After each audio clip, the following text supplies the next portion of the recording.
Hey, it's Chronologically Gaming, the only channel that's perpetually retro because we're playing every video game in order of release. Not knowing exactly what video game we'll play is part of the fun. Welcome everyone to September of 1982. We were last playing Firefighter on the Atari VCS. Lots of great Atari games last time. Let's see what our next title is.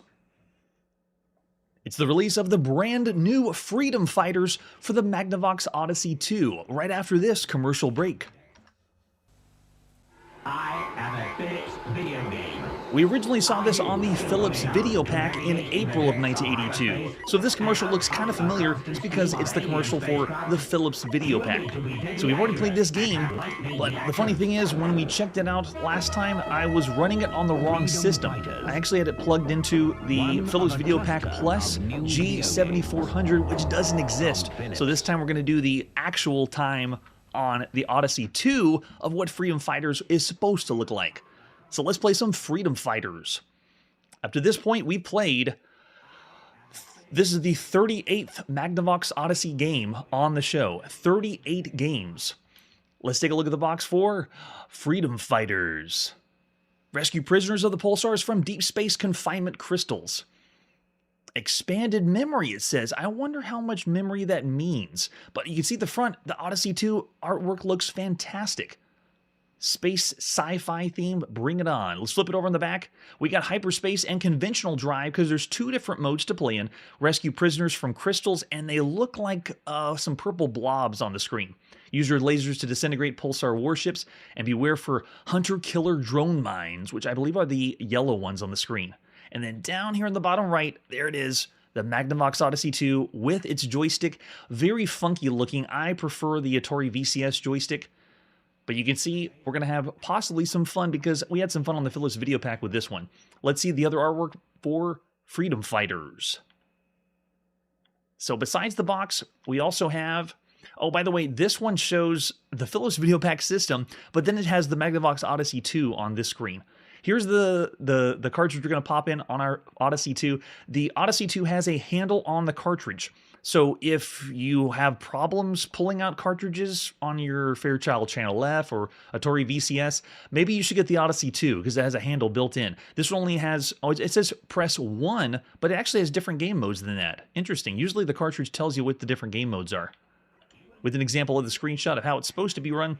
We also have the manual for Freedom Fighters. How do we play this one? When we played this last on the Philips Video Pack on the wrong, or the system in the future, it had a background and looked a little more flashy. So this is going to be the accurate recreation of what it would be like to play Freedom Fighters. Some great artwork there. Is that a nod of trapping Zod inside the mirror as they're flying through space? Maybe a Superman reference? I'm not sure.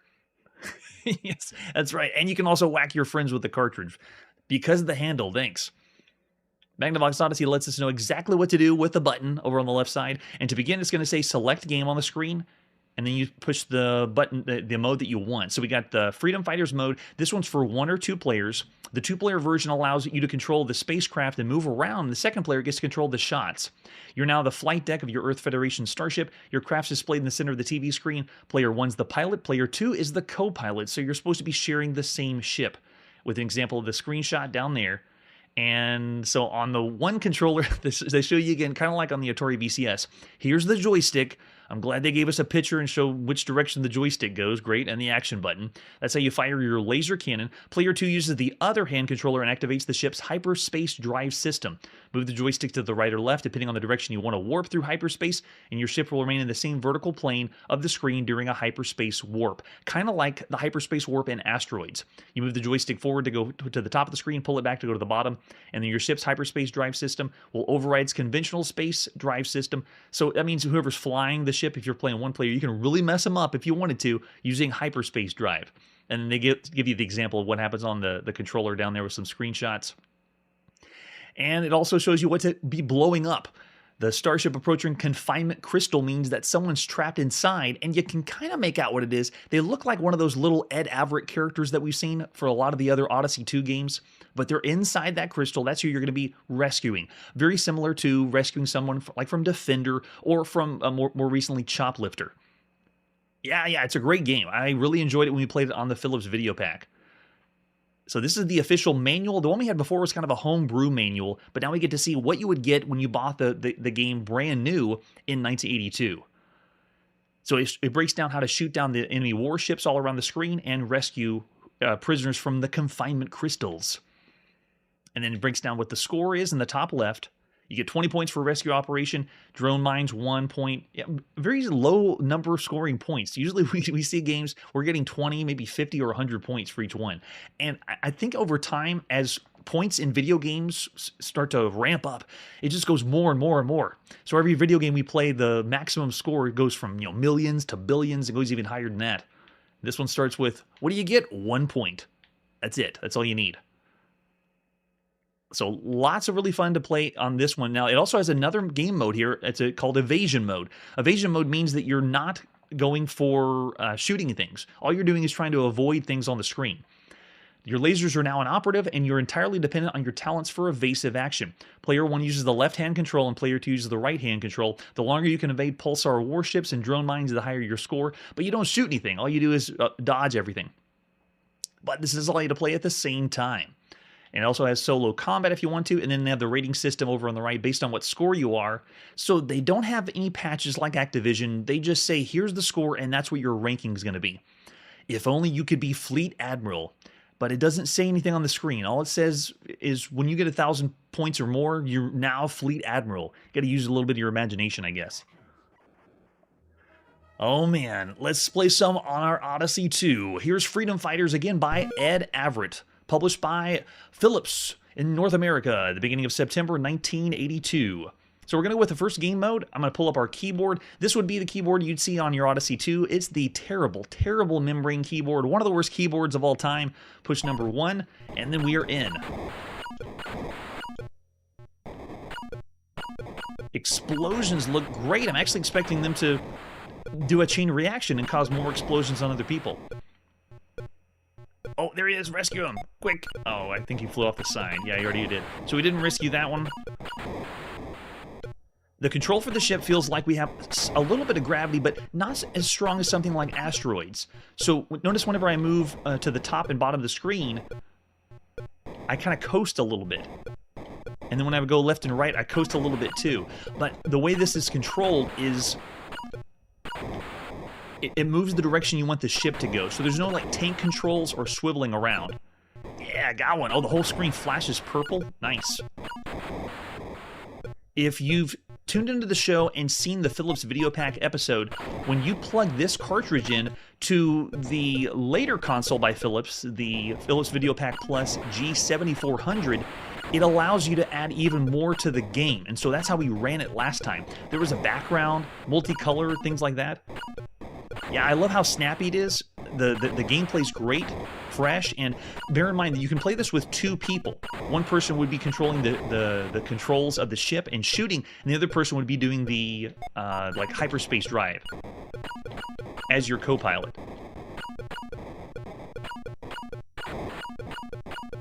Oh yeah, Charlie, Pickaxe Pete we've seen already on the Magnavox Odyssey 2. I believe it's coming out soon on the Philips Video Pack, so we'll be seeing that one again when we play it in Europe. We've been going back and forth. With this system, some of the releases would come out first in North America on the Odyssey 2, and then some of them would come out first on the Philips Video Pack. So Pickaxe Pete we got first in North America, and then later in Europe. But I've been comparing Pickaxe Pete to lots of other platformers we played.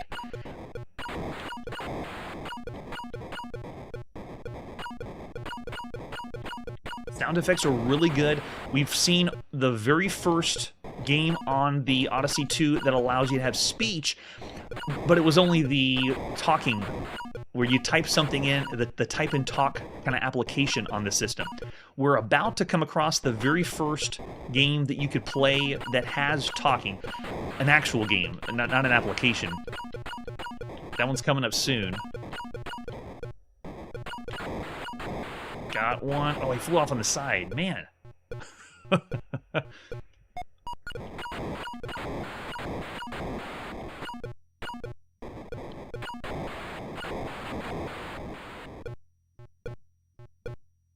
And every time I die, our buddy we're supposed to be rescuing just flies off the screen. Controls are very responsive, very snappy, really fun for a shoot 'em up that's not scrolling. And we're technically not really fixed on the screen like something like Space Invaders or Galaxian. So really, really cool idea. Feels really good. Firepower feels fantastic too.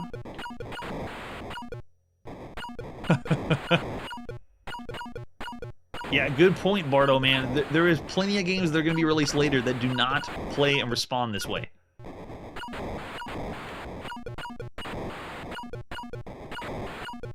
Alright, so now I'm going to reset our system and go to the second game mode. So let's go ahead and reset our game.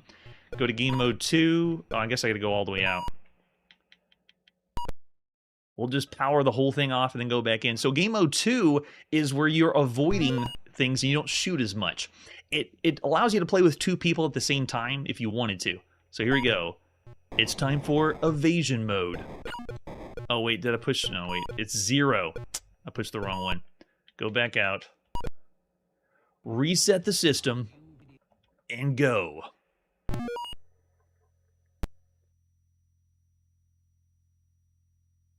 And 2. There we go. So if you have a buddy that wants to play with you, you can play 2 players at the same time. Cool idea, and also the co-pilot mode, where you're playing together using the same ship. No, I don't think this is the evasion mode. It's still doing the same one it was before. Maybe it's 0. What did the manual say to push for evasion mode? It is 0. Okay, so reset this. It's great having multiple game modes. It's only 2 game modes, but I enjoy these consoles that had lots and lots of variations of ways to play. Change it up how to go. All right, here we go. Now we're in the right one. Yeah, fire does not work. And the longer you last, notice the score in the bottom right is slowly going up. Yeah, I know, the manual is great too. Artwork's fantastic.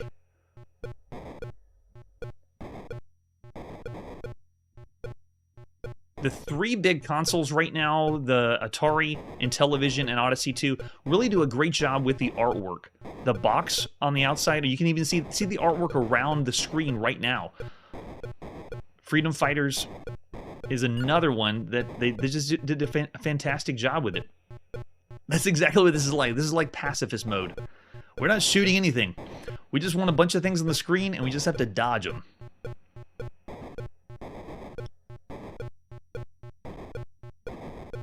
When we originally played this, the rating I gave it was 4 stars of all the games you could play playing on a home console. And that was in April of 1982. But we had this on the incorrect system. So what would you say? Of all the games you could play right now on a home console, would this still be a 4-star game regardless of the extra graphics in the background? Or would it be a little bit lower than that, like 3.5 stars? For the way shooters go with the different game modes and 1 and 2 player playability to play work together with a friend, and the co-op is a nice touch to it. There was another game we played that was called the like using the bull market and bear market of the stock market, and it was like a symbolism used in the game. Take the money and run, I believe it was called, and that was the same idea on the Magnavox Odyssey 2. Now we're doing the same, using abstract concepts, running away from our problems. Bardo Man still going 4, very nice. Errol's going 3.5. Kun's going 3.5. Oh, I gotcha, yeah. Hey, welcome, Arcadeinator. All right, so I would still say that game is really, really good for a home console. To say 4 stars is pretty strong, but at this point, a shooter that is kind of unique where it's not scrolling horizontally, but it does allow you to quickly move around. The joystick controls are really tight, works really well. Charlie's going 4. Yeah, of everything we could see on a home console, I'm still going to say 4. I'll agree with what we had played before on the Philips video pack. If you want to look at the footage before, all it did on the newer system was added a background. And what's interesting is, by 1983, we will play on that new Philips video pack system. Just not yet. That's what it looks like now, just a black background. And it still plays really well. Lots of fun. Victor's hitting up 3.5 stars as 2. All right, next. We're going to the arcade for the release of Frenzy. It's almost like we just read this in Electronic Games and then went to our local arcade to check out Frenzy. Let's take a look at the artwork for Frenzy. What happens after going berserk? The game that made Stern Electronics famous has gone one further. We're going to go berserk. And it tells you all right here on the flyer what's new. New robots. The object of the game is to have the humanoid shoot as many robots as possible before Evil Otto, he's back, collides with them. Robots have two forms, skeletons and eyeballs. A totally new joystick. The player has tighter control than ever before he can move the humanoid in 8 directions with precision and accuracy. And either fire button can be used. Wait, I thought he could only move 8 ways on the old berserk. And they say the new Evil Otto is truly indestructible. He will pursue you like crazy. 3 bullets will stun him, but he can't be killed. At least what it says here. I don't know if y'all remember, we played another game where they had Evil Evan in the game. I still say Evil Evan's more evil than Evil Otto. There's also new walls now, 2 different types. Purple ones can be shot through to make different exits, and then we have reflective walls. And also new rooms, and we have the first level, Mama Otto. If Evil Otto is shot, Mama Otto frowns and sends 4 baby Ottos to attack. I don't think I've ever seen Mama Otto. And they have different levels, 2nd level, 3rd level, the Power Factory Computer Room, and Robot Factory. Way to go, Stern. Adding some more to the Berserk-style games. Yes, Charlie, this is very, very difficult. It's like the difference between playing Defender and Stargate. And then you flip over the advertising flyer, it just has more stuff by distributors. There's the arcade cabinet we are going to see in the arcade. A little bit of artwork on the side, very strange artwork, but what you see around the CRT, notice the colors. That's what we're going to be zooming into when we begin the game. With the arcade PCB and the control panel, there it is. The flashy new joystick with a fire on either side for left or right-handed players. Yeah, there's the control, 8-way joystick and fire. Keeping it kind of simple. There's our arcade marquee for Frenzy, the true sequel to Berserk. With another alternate advertising flyer. Very nice. Shooting the robots. And it kind of looks like the way they're going to be in the game for Frenzy. Yeah, there's the example of the screens. That looks pretty crazy. And we also have the operator's manual for Frenzy. I don't know what they're going for with the artwork. It kind of looks like the Odyssey 2 character, the one that Ed Averitt does. But in the game, you look a lot different. Let's see if Stern has anything about the game. Now, usual stuff is about inspections. Make sure you plug it in. Don't electrocute yourself and so forth. General information on the front door. Yeah, we don't need to know about that. Make sure you got all your pieces of your arcade cabinet before you start playing Frenzy. Gotcha. So there we go. Insert a coin for credit. Start by pushing the start button. The object of the game is to have a humanoid intruder shoot as many robots as possible and escape from room. Humanoid intruder is controlled by player with control stick. Pretty generic instructions. You have 8 directions possible. Humanoid intruder stops moving when shot is fired. Shot is fired in direction control stick points to. Yeah, we got the idea. Evil Otto comes out from position. Humanoid intruder started, can be destroyed, will go through walls and follows humanoid. Its object is to destroy humanoid intruder. Was this written by a robot? It feels like it was. So let's go to the arcade and play some Frenzy. This is by Alan McNeil of Stern Electronics, the beginning of September 1982. Too cool. I'm ready. Now, this is what you would have seen around the CRT, all the extra artwork. And down at the bottom, as usual, we're seeing arcade games now giving you what to do and how to play the game. I don't remember ever reading those instructions, the little ones that are around the CRT, or even the ones on the control panel. I would just go up to the arcade cabinet and play, or do what we're doing now. We watch the attract mode, see what the game's like, and then put a coin in and just go. But you can see they give you a few instructions, how Evil Otto is, and how you control the character. All right, so I'm going to zoom us in so we can see a lot more of the playfield. That's better. Yeah, that's time to play some Frenzy. Putting some coins in and a plop, and let's go. So I'm over on the left side. That's me, all right. Oh, I hit some of the reflective walls already. We got the 2 different enemy types.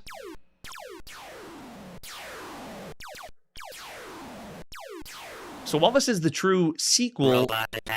Oh, we got the talking too. There he is, Evil Otto. Let's try to see if we can immobilize him. I want to see if Mama Otto can come out. Oh, he didn't like that. Charge attack, shoot, kill, destroy. Oh, here they come. He's coming in so fast. So it looks like they send in even more, but you can shoot Evil Otto. Oh, and they can shoot each other. Love it. I remember that now. You can lure them into hitting other enemies. And can you destroy all the robots at once? Robot attack. Oh, got it. Through the wall. Not only can you shoot through walls, but the enemies can too. So the purple walls are able to be shot through, but then the gray ones are the ones that are reflective. And they just updated the graphics just a little bit, but notice how I can shoot through a path through, like make my way to the side. Oh, I don't know if I can get away from him. Okay, I can. I could also shoot him if I wanted to. I know, if you die by your own shot, it's so humiliating. You reflect off the wall on accident.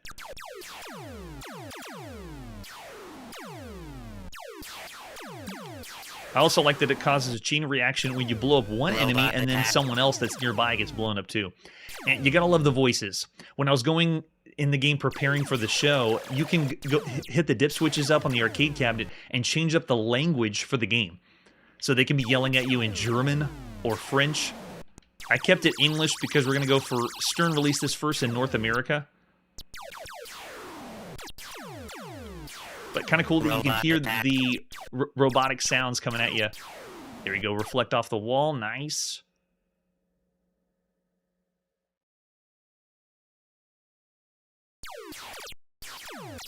And enemy types are getting harder and faster. It feels like your character, eventually, when you play further in the game, gets slower and slower.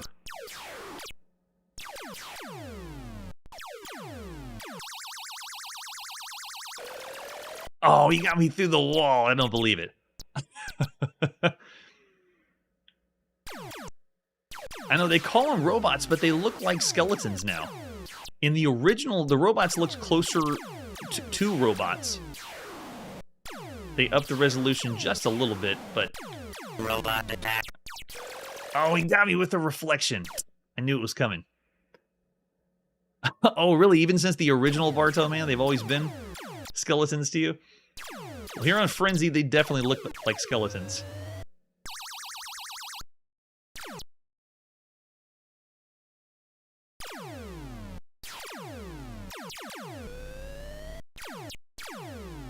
They've upped their game. This is Stern's 15th video game that we've played here on the channel. There's no stopping them as far as publishers go. And so far, we played 20 different Berserk variants, or 20 different Berserk-type games. The home computer has most of them. And so playing this in the arcade, it honestly makes me feel like this could have been done on a home computer, or something we would have played on the Atari 800 or 400. So it doesn't feel as impressive, considering all the clones we've seen so far and variations and changes to the game.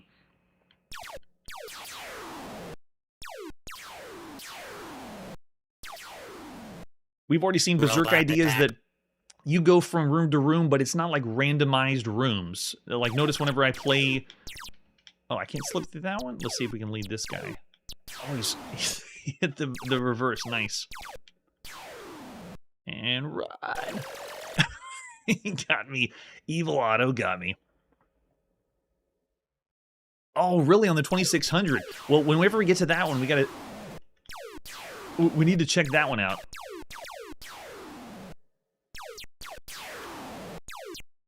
No, wait, we've already played the 2600 one. Because you couldn't play Berserk at home. So we've already seen the 2600 one, and the Frenzy one we're going to be seeing later on several systems. Going from everything we've played so far with all the different Defender-type games, this one doesn't feel as impressive. We've already seen lots of games on the home computer that feel like it would be an arcade game, and this one feels like it's something we could have been playing on a home computer. Maybe not with the whole package though, because this has, you know, the talking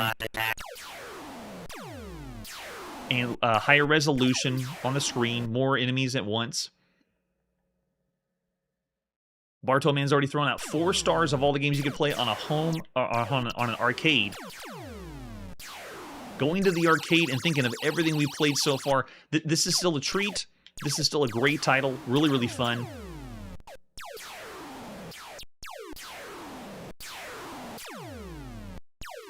Seeing as how we played so many variants, though, the idea of this game... Oh, hey, the walls don't electrify me. The idea of this game doesn't feel quite as impressive. But if you were a fan of Berserk and all you did was play Berserk in the arcade, you'd be pretty excited for this one. Because the other thing we've seen with home computers, and it's no really fault to the arcade, because there's other titles that do this, where they have you running around and shooting room to room, but they have it more like a quest or an adventure to go explore. And Berserk is just random. It's a point rush. You know, like how many points can you get before you die? The humanoid must not destroy the robot. Oh, it's we're gonna wake up the Mother Auto. Dodge it. Nice. Oh, he hit himself. Thanks, dude. All right, got the bonus. Now, can we make Mama Auto mad? I'm tempting fate here. Oh my gosh! I didn't know exactly what would happen, but now we know. Wow, awesome. Awesome, Charlie. Yeah, better than Berserk. Yeah, I'm with you on that. It is definitely better than Berserk. I don't think we played any game so far on the home computer that has all these elements at once. The talking, the reflective walls, the destructible walls. It seems like the home computer, we played Berserk variants that had one part of it, but not every part.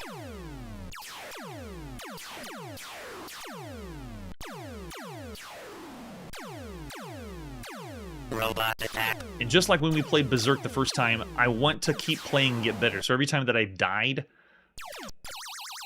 Yes, nice.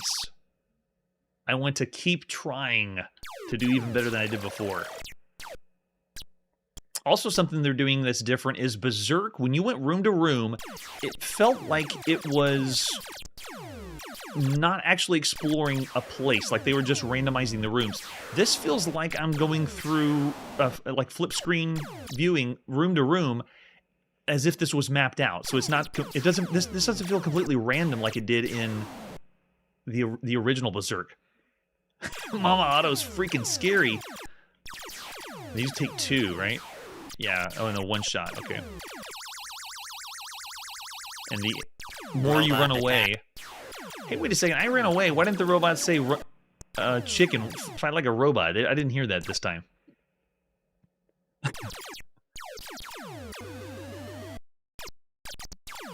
Oh, Charlie's already going 5 of all the games right now you could play in the arcade. Look at the chaos. Look how many we have moving on screen at once. This is insane. Wow.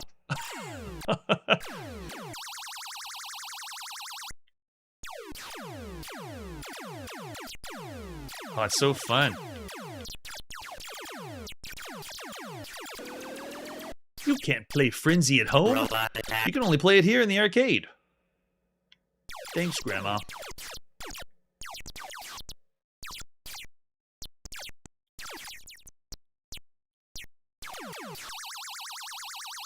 It feels so satisfying when you can get them to reflect their own shots back at them and die. Come on. Yes. Get the bonus. And there's no Mama Auto to save you now.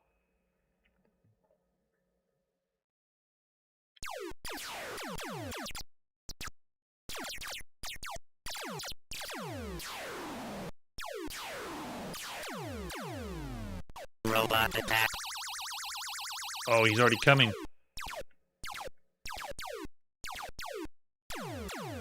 Come on, reflect back to the wall.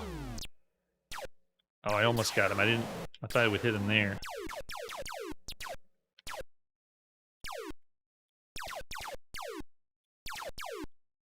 Now, the instruction manual didn't say anything about this one.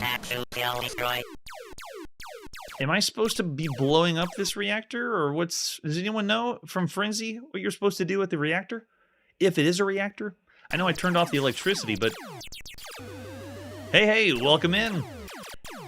It's the release, or the very first time we're playing Frenzy in the arcade in September 1982. And I was doing all right, and then all of a sudden we started to die even faster. Gosh, yeah. Purple one, their shots are so fast. Okay, thanks, Charlie, appreciate it. Yeah, wow, you need to run away.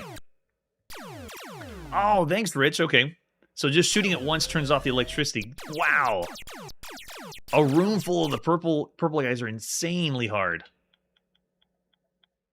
Well, I wouldn't say the difficulty factor is as steep going from Defender to Stargate, but it's still, you can understand this is like for professionals or ones that were really used to Berserk and wanted to have a challenge, something really fun.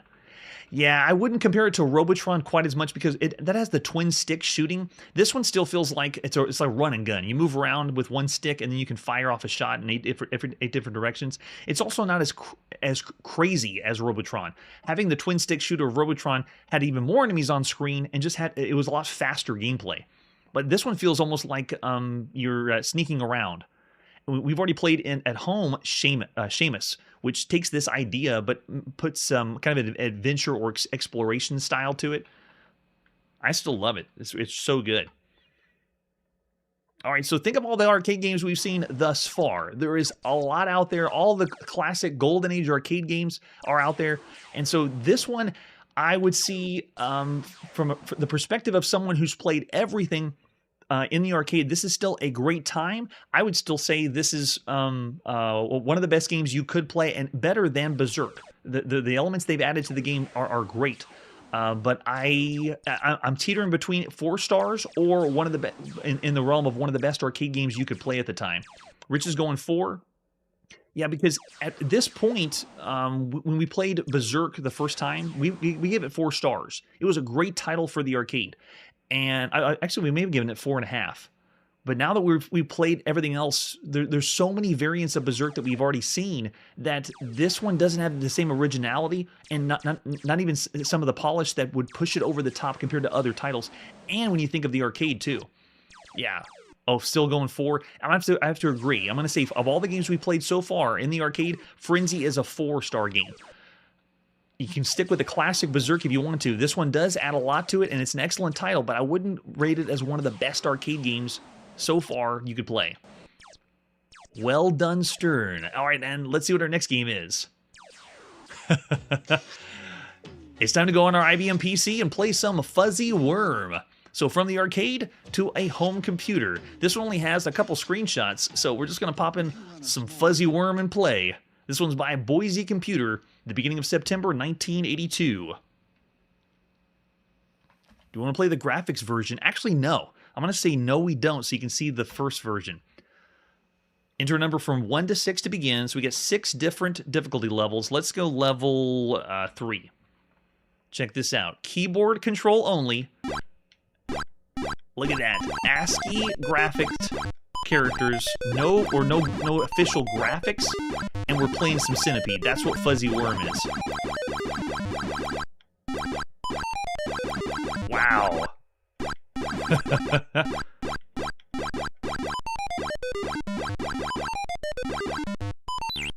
That's pretty quaint, pretty fun, but let's go ahead and check it out when let's reset and let's play the actual graphics version. Ready? We're going to push yes. We're using a color display. Yes, we forked over the dough for a color display. If you can't read the word score, okay, we can actually shift the screen. That's pretty nice. All right, I want to go for level 4. Here we go. Oh, nice. We get Idaho in the bottom of the screen. Cool, I'll take it.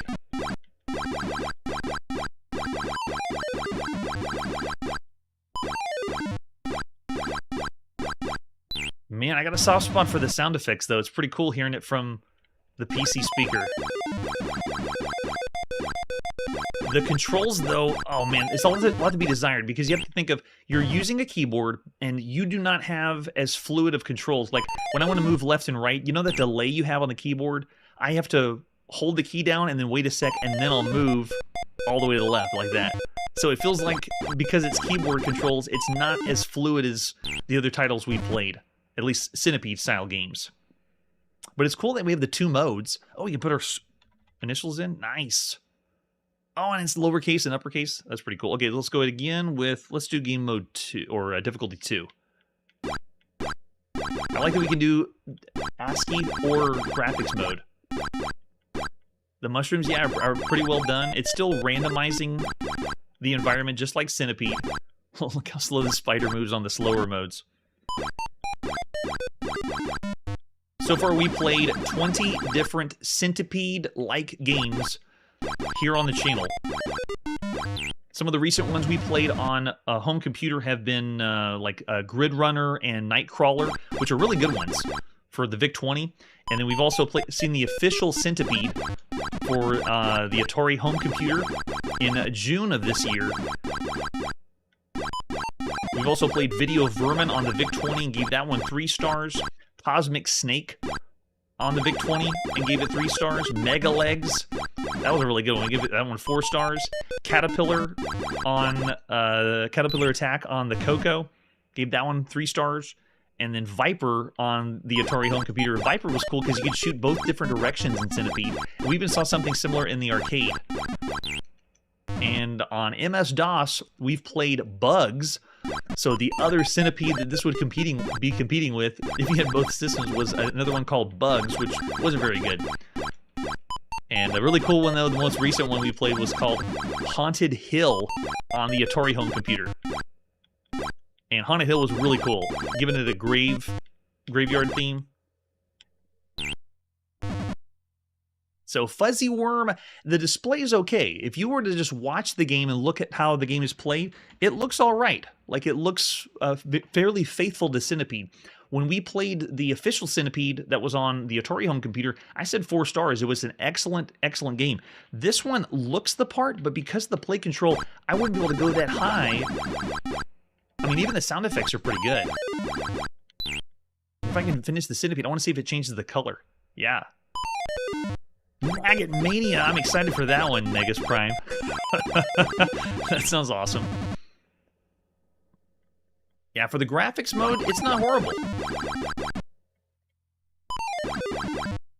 But remember, we're spoiled here. Not everyone had a color monitor to be able to play this in graphics mode on your IBM PC. Or maybe you were at work and you only played the ASCII mode, you know, because you're using it for spreadsheets and something like that.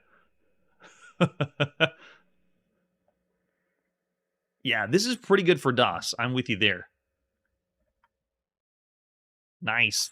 So for Fuzzy Worm, of all the games you could be playing right now on a home computer, I'm going to say this is around the average range. Because of the controls, I'd actually go a little bit higher, but because it's the keyboard control, it doesn't feel as well as using the joystick on the other systems we played it on. So there you go, 3 stars for Fuzzy Worm. Well done on the IBM PC. Love the sounds too. Curtis is going 3 stars as well. Charlie, 3.5 stars. And Errol, 3 stars. Nice. I feel the MS-DOS power growing. As we move forward through time, MS-DOS went from the worst game ever with Donkey, but now as we move forward, these MS-DOS games are getting better and better, sound-wise and graphics-wise. I'm really excited. Oh, Barto's going 4 stars. Wow, nice. Oh, too cool. Yeah, Nathan and Kun going 3 stars too. All right, let's see what our next title is. It's time to go to the TRS-80 Micro, or 80 Micro, I forget what the terrible name is. We're going to call it the Coco, and this is Germ Warfare. Germ Warfare is a pretty obscure one by Chromaset, and we only have a couple screenshots, so let's just pop in and play by Chromaset the beginning of September 1982, or whenever you got the mail order cassette. All right, so to load this up, this is machine language. I think it's just Germ.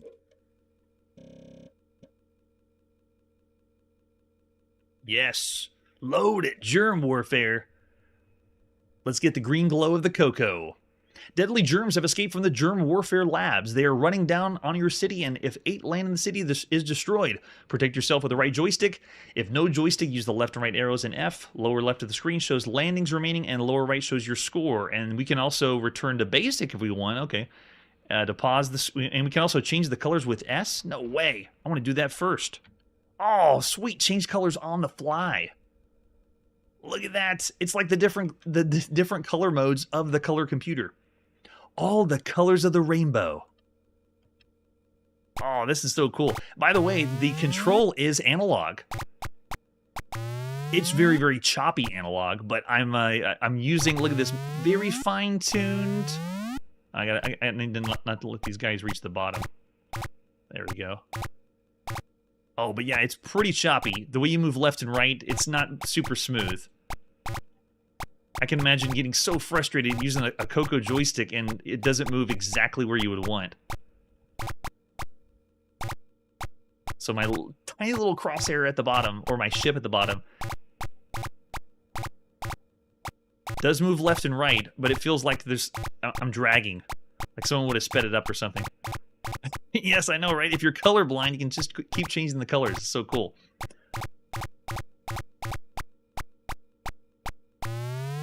Oh, can't let him reach the bottom. Look at this, though. It's almost like we're playing a simpler version of Sneakers. Nope, not gonna. Yep, it's not looking good. I think that's the game over. Yep, there it is. Can we switch the colors still? Oh, look at this. Now it looks like we're playing on the Dragon 32. It's the Tandy color computer.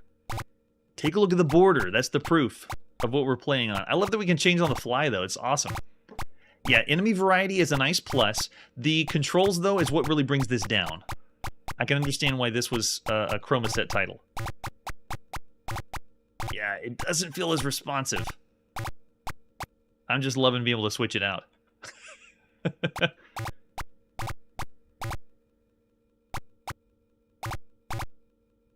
Yeah, take a look at the way I move at the bottom. I have this really fine-tuned, because this is analog control, but it's not as smooth. It doesn't move as smooth or as quick. Like, I'm comparing it to a paddle control, which is also feels analog. A paddle control, I'd be able to do a lot more with it. Also, there's a lot to be desired with the shot. Going at the top of the screen. I'm with you on that, Manly.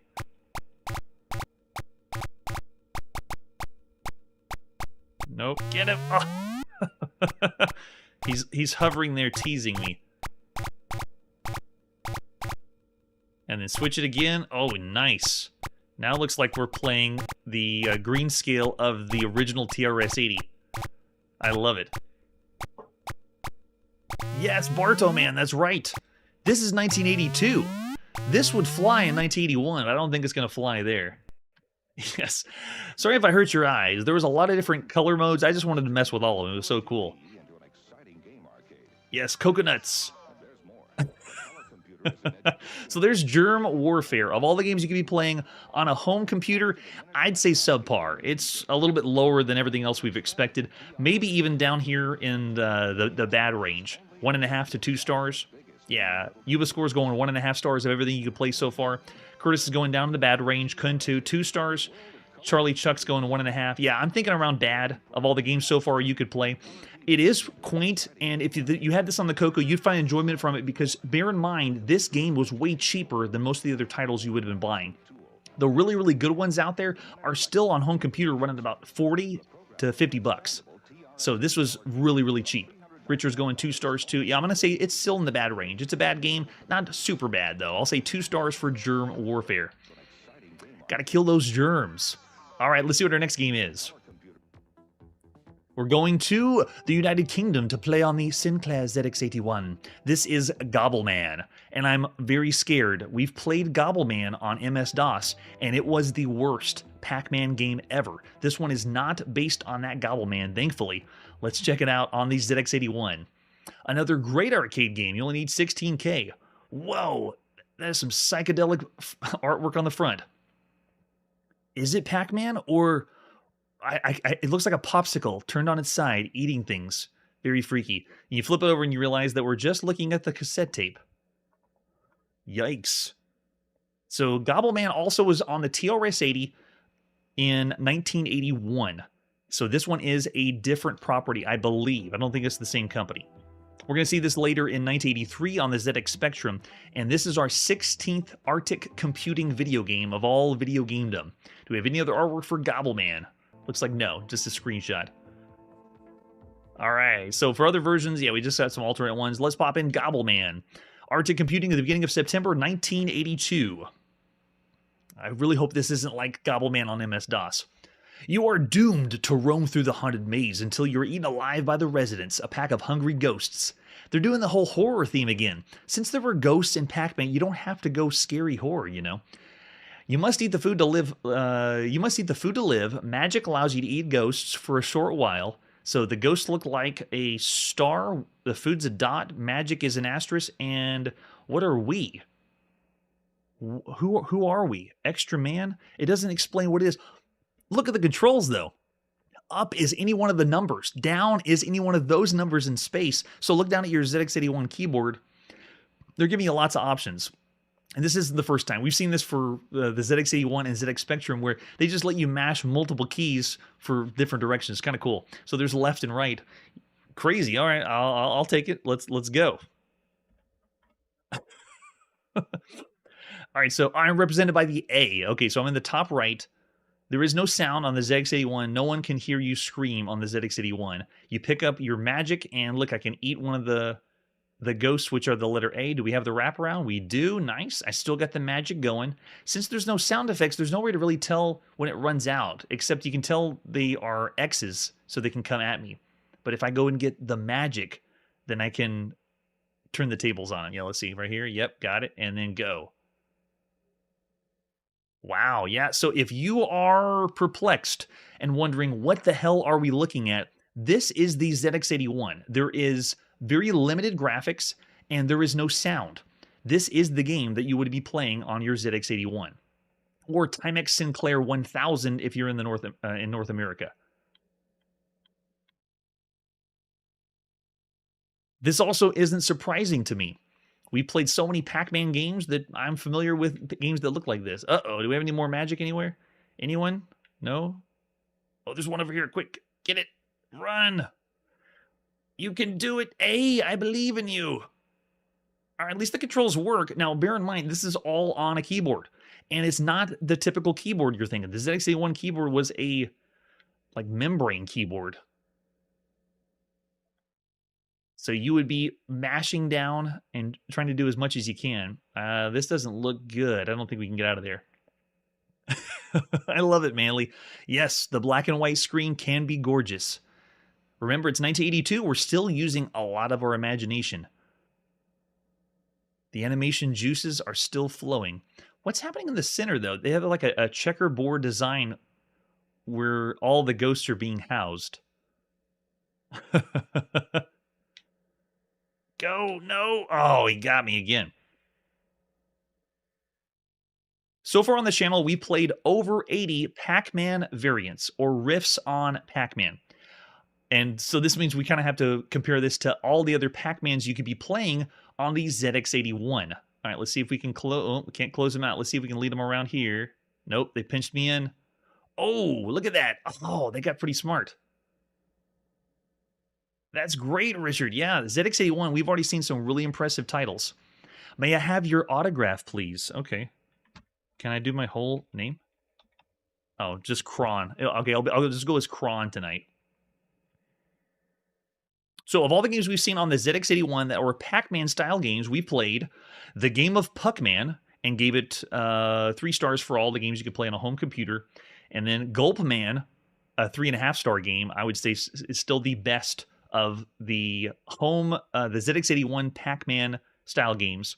Monster Mine with 3 stars, and then the last one we played was Zuckman with 2.5 stars. So this one is not at the same level as Gulpman. Oh, they got me. They switched back.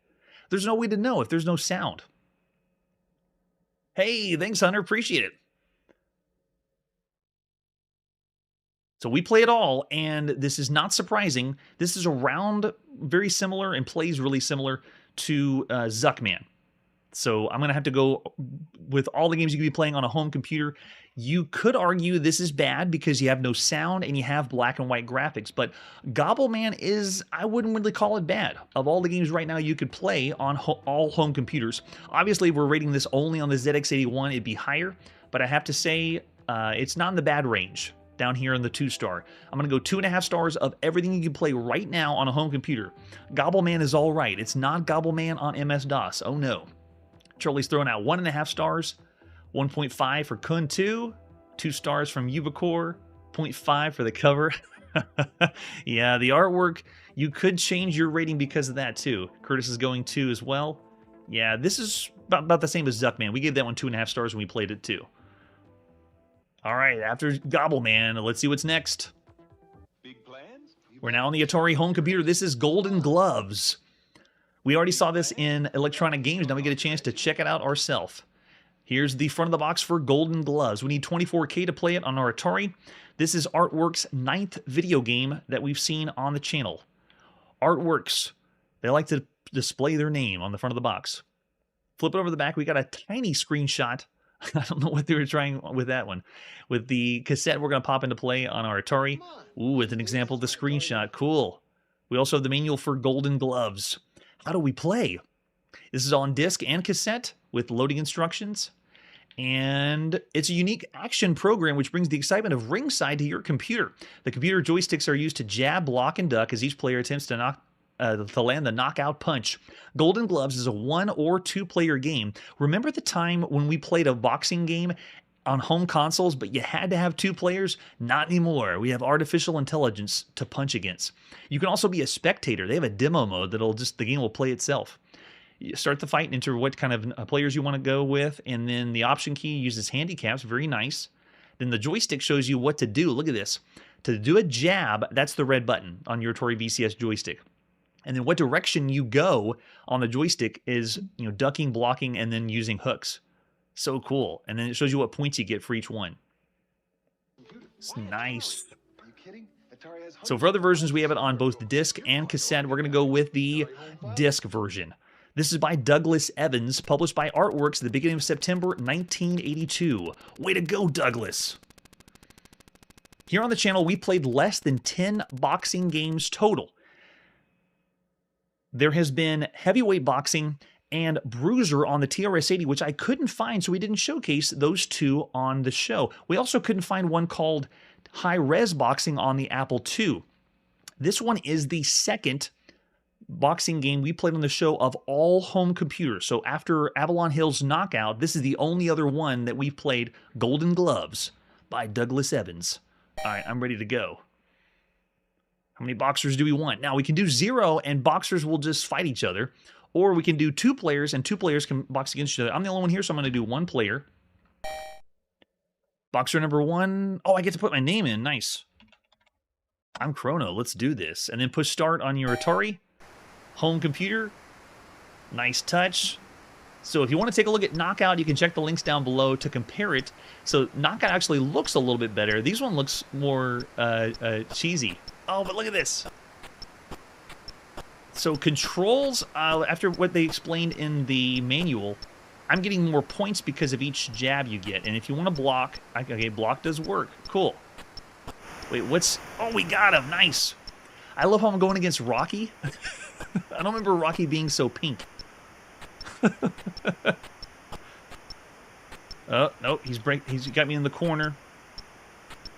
How did you get your head to go down? Oh, he knocked me down.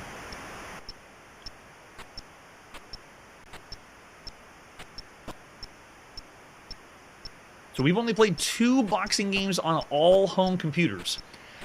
I prefer to play boxing on home consoles. Those we played some really good ones. I'm looking at like Atari VCS boxing or Intellivision boxing. Intellivision boxing is one of the most impressive boxing titles we've seen so far. Boxing is eventually going to morph into fighting games. So if you want to think of a one-on-one fighting game in 1982, this is where you would be going. Or what you would look for, like a sports-based fighting game. But you can see how simple it is. I don't have a lot of options. Rocky's beating me. Go. Come on, stay down, Rocky. Oh, he got back up. He knocked me down so fast. Get up, Chrono. Go, go, go. Yeah, look at the audience. We have my manager on the left side, and then a lady on the right. Yeah, we haven't seen Rocky on Coleco yet. For home consoles, though, that's where the other variations come from. We've only seen about 7 boxing games that you could be playing. Yeah, it is mindless button mashing. I don't feel like I have complete control of the boxer. So while the presentation is really good and the genre is really good, if you were hard pressed and were wanting to play a boxing game, this would be pretty good. For home computer, though, the best one so far would be Avalon Hill's Knockout. I say that one was a little bit better than this one. But I mean, there's really not too much to compare to. If you're playing on home console, though, because there's other ones on home console, that's the place you would go for boxing right now. A really good boxing game. It was charming, though. It was animated well. It just didn't feel like it had enough to keep me invested in a boxing title. So I gotta say it's subpar. Of all the games you could be playing right now on a home computer, there's lots of other home computer titles that would play and have more enjoyment than this one. Okay, we already got a lot of scores out there. 2.5 from Victor. Bardo Marian's going 3 stars. 2. Scruffy looking. Yeah, if you have some boxing, 3.5 stars. Yeah, I'm with you there. Nathan's down in the bad range. So I'm going to say 2.5 stars for Golden Gloves. Of all the games right now that you could be playing on a home computer. Find someone to play with, too. That's always going to help. So that's where we got to put our video game playing on pause. Tune in next episode, where we have possibly the first unofficial mascot on your ZX Spectrum. That's it for today, and like I always say, 2,400 games and counting. Hey everybody, thanks for checking out the channel and joining me on my quest to play every single video game in order of release. We'll be streaming live every weekday at 9 p.m. Central, so join us and let us know if we missed any games along the way. This video would not be possible without Launchbox, RetroArch, and MAME. Tell all your friends there's some crazy guy named Chronologically Gaming trying to play every single video game. We have links down below that'll send you to places like our Discord and Patreon, and one that says all the video games we've ever played. If you go there, it's a list of everything, and you can click right to the game you want to see. Chronologically Gaming is the name to look for. We are perpetually retro, and we will catch you next time.